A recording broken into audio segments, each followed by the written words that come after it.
नमस्कार, मैं तेजिन नोरबू।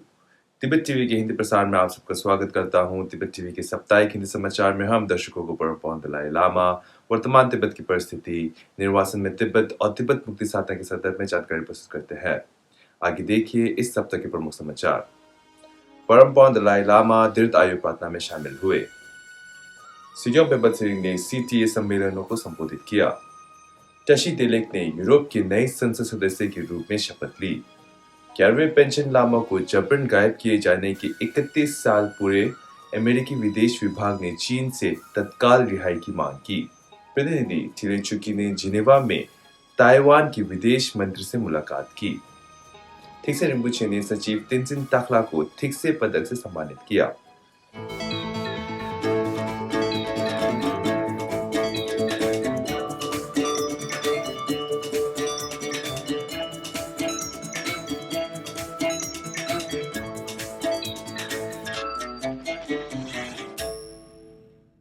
परम दलाई लामा ने इस बुधवार को थेक्चिन छोलिंग मंदिर में दीर्घायु प्रार्थना में भाग लिया। यह पेशकश हिमालयन बौद्ध सांस्कृतिक संघ और तिब्बत की रक्षा के लिए पहली तिब्बती संवेचक प्रतिरोध बल दोखम छुशी खांडुक द्वारा की गई थी। दोखम छुशी खांडुक के पूर्व अध्यक्ष और हिमालयन बौद्ध सांस्कृतिक संघ के अध्यक्ष कुंदेलिंग रिम्बुचे ने परम पावन को एक मंडल भेंट किया और उनसे लंबे समय तक जीवित रहने का अनुरोध किया।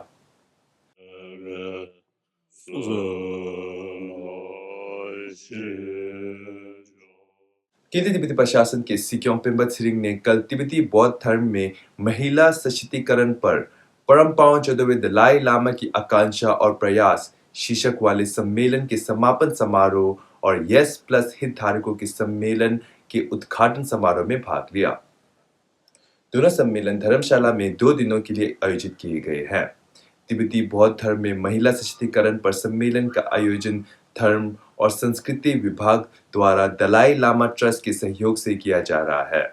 सम्मेलन में तिब्बती समाज, विशेष रूप से मठवासी समुदायों में महिलाओं को सशक्त बनाने में परम पावन 14वें दलाई लामा के दूरदर्शी नेतृत्व और पहल को आगे बढ़ाने के तरीकों पर चर्चा और चिंतन करने के लिए समुदाय की महिला सदस्यों के साथ साथ विभिन्न मठवासी विषयों से केशेमास को एक साथ लाया गया।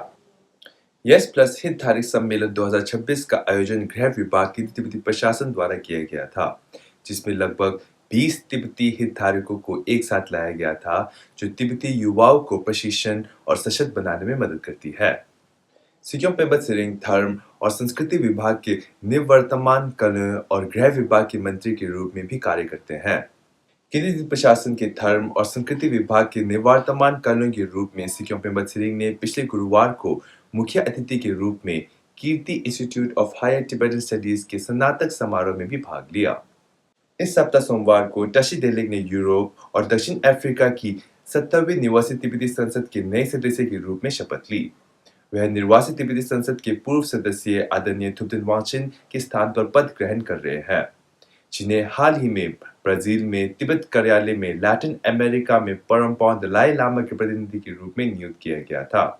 सांसद टशी डेलेक 70वें निवासी तिब्बती संसद के सदस्य के रूप में तब तक पद पर बने रहेंगे जब तक कि यूरोप और दक्षिण अफ्रीका के लोगों सहित निर्वासित तिब्बती संसद के 18वें सदस्य 31 मार्च 2026 को पद की शपथ नहीं ले लेते।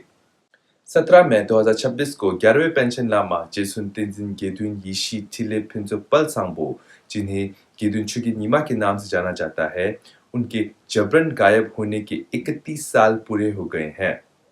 तिब्बती बौद्ध धर्म में दलाई लामा के बाद उन्हें दूसरे सबसे बड़े आध्यात्मिक नेता माना जाता है।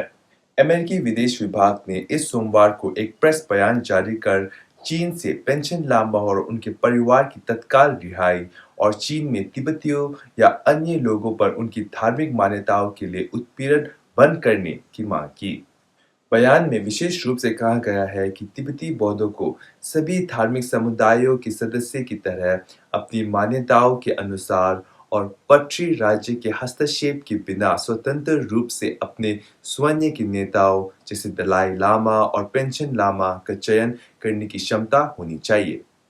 केंद्रीय तिब्बती प्रशासन की सूचना और अंतर्राष्ट्रीय संबंध विभाग ने बच्चों के लिए एक ड्राइंग प्रतियोगिता, सह प्रदर्शनी और एक इंटरैक्टिव शिक्षण सत्र का आयोजन किया। गतिविधियों का उद्देश्य चीन द्वारा 11वें पेंशन लामा के अपहरण के बारे में युवा तिब्बतियों को जागरूक करने और सशक्त करना था। कुंदेलिंग तासा रिम्बुचे ने मेगलॉटगंज के मुख्य मंदिर में प्रदर्शनी का उद्घाटन किया, जिसमें धर्मशाला के आसपास के 13 तिब्बती स्कूलों के छात्रों की पेंटिंग और कुल कृतियों प्रदर्शित की गई। तिब्बत संग्रहालय में इंटरैक्टिव शिक्षण सत्र ने 40 से अधिक बच्चों को आकर्षित किया।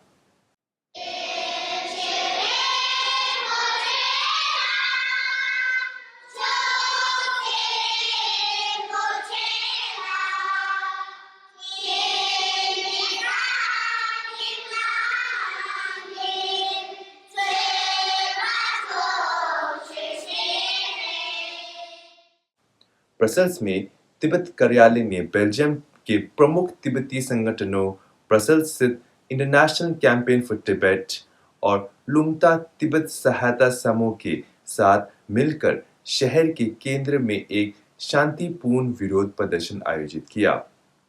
उन्होंने विशेष नेताओं से 11वें पेंशन लामा के ठिकाने का पता लगाने के प्रयासों का समर्थन करने का आह्वान किया। बाद में यूरोपीय संघ के आयुक्त हजा रेबीब ने भी दोहराया कि यूरोपीय संघ 11वें पेंशन लामा के ठिकाने के बारे में विश्वसनीय जानकारी की मांग जारी रखेगा। 17 मई 1995 को परम पावन दलाई लामा द्वारा 6 वर्षीय बच्चे को 11वें पेंशन लामा के रूप में मान्यता देने के ठीक 5 दिन बाद चीनी अधिकारियों ने 11वें पेंशन लामा को उनके पूरे परिवार के साथ अपहरण कर लिया। तब से उनका ठिकाना अज्ञात है। हर साल दुनिया भर के तिब्बती जागरूकता बढ़ाने और 11वें पेंशन लामा के बारे में जानकारी प्राप्त करने के लिए अंतर्राष्ट्रीय समर्थन मांगने के लिए अभियान चलाते हैं। जिनेवा में तिब्बत ब्यूरो के प्रतिनिधि थिले चुकी ने ताइवान के विदेश मंत्री से मुलाकात की। 17 मई को जिनेवा में आयोजित Taiwan smart medical and health tech expo के दौरान प्रतिनिधि चुकी को चीनी संपर्क अधिकारी सांगे क्याप के साथ ताइवान के विदेश मंत्री लिन चिया-लुंग से मिलने का मौका मिला। दोनों अधिकारियों ने एक दूसरे को शुभकामनाएं दी और चर्चा की। प्रतिनिधि थिले चुकी ने ताइवान के प्रतिनिधियों के साथ साथ ताइवान के विदेश मंत्रालय के प्रतिनिधियों के साथ भी बातचीत और चर्चा की। इस बुधवार को नौवे थिक्से रिम्बुचे नावांग जामयांग छंबा तेंजिन के 84वें जन्मदिन समारोह पर परम पावन दलाई लामा के कार्यालय के सचिव तेंजिन ताकला को थिक्से पदक से सम्मानित किया गया। इस कार्यक्रम में सोनामलिंग तिब्बती बस्ती के मुख्य प्रतिनिधि अधिकारी और अन्य गणमान्य व्यक्ति और लद्दाख के कई प्रमुख गणमान्य व्यक्ति उपस्थित थे। इसी के साथ आज का समाचार यही समाप्त होता है। अगले हफ्ते आप फिर मिलेंगे। तब तक के लिए मुझे आज्ञा दीजिए। धन्यवाद।